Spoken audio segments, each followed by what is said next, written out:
যদি বলা হয় এই রোজাদার বুঝছি খুব ক্ষুধা, তুমি দরওয়াজা জানালা বন্ধ করে যাও, একটা রুমের মধ্যে ঢুকে তুমি পানি পান করো, একা একা, কেউ দেখবে না, কোনো রোজাদার করবেনি।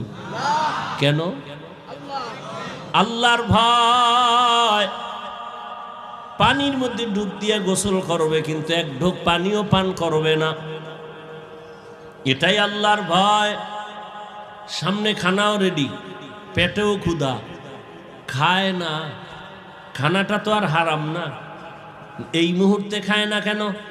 আল্লাহর ভয়। এই সাধনাটা বাকি 11 মাস রাখো। রোজার মাসে যেমন সাধনা করছো, ক্ষুধাও আছে, খানাও আছে, খাও না কেন?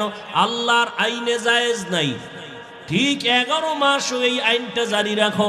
ক্ষুধাও আছে, খানাও আছে, পাইলেই খাইও না, আগে হিসাব করো। আল্লাহর আইনে খানাটা